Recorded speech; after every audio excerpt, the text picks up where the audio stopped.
Zimbabwe is giving a hard time to the dollar's hegemony across the world. After issuing golden coins to undermine the US dollar, the African nation is fast-tracking de-dollarization of its mineral sector. Zimbabwe is basically going back to basics to fix its beleaguered economy, and that's going to hurt the US big time. Hello and welcome to TFI Global Africa, TFI Global's channel especially dedicated to the cradle of humanity. I'm your host Manu. Let's begin with the video report. Zimbabwe has implemented rules which allow the government to collect mining royalties partly in form of minerals.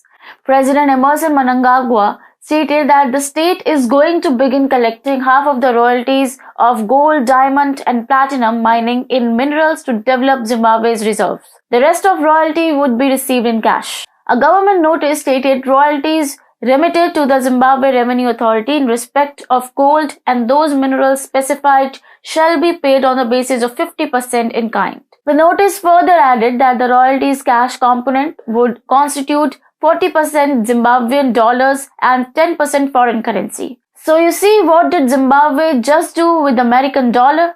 It simply rejected it. Make no mistake, royalty is a fee that is levied by the governments on the funds and profit earned from the minerals produced at a mine.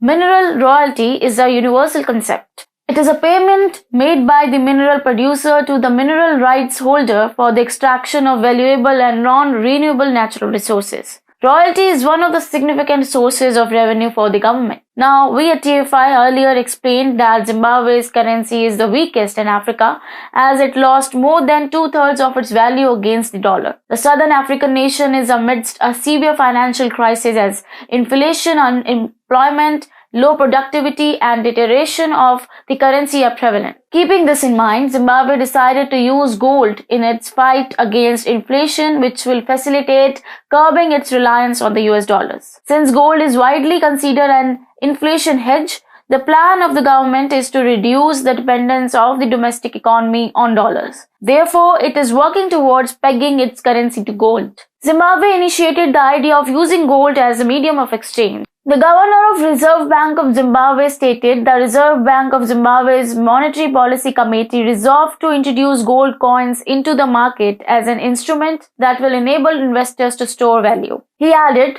the gold coins will be minted by Fidelity Gold Refineries Private Limited and will be sold to the public through normal banking channels. The response by investors in the nation regarding the introduction of gold coins was positive. Batanai Matsika, the head of research for stockbroking firm Morgan & Company, said that the decision will help the investors in the market. Now, the US and Europe have imposed sanctions on Zimbabwe for decades, which have had drastic repercussions on the economy as they restricted its access to the international financial market. For example, the owner of Imperial Refrigeration, a Zimbabwean company, needed to import equipment for which he had to pay in US dollars. However, an American law called Zimbabwe Democracy and Economic Recovery Act prohibits international lenders from working with Zimbabwe. So Zimbabwean businessmen couldn't import the desired equipment. This is how the US is killing the Zimbabwean economy day by day. The American law ZDERA has imposed strict penalties on those companies which do business with Zimbabwean companies. This is a major reason why there is a limited supply of dollars in Zimbabwe. American sanctions have led the country to face losses of more than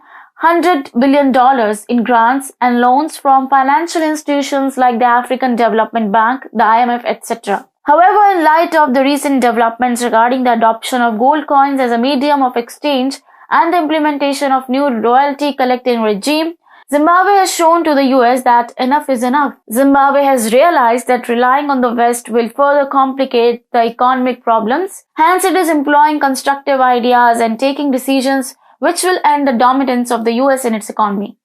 Zimbabwe has set an example for all African nations looking forward to ending the US dominance in their domestic affairs.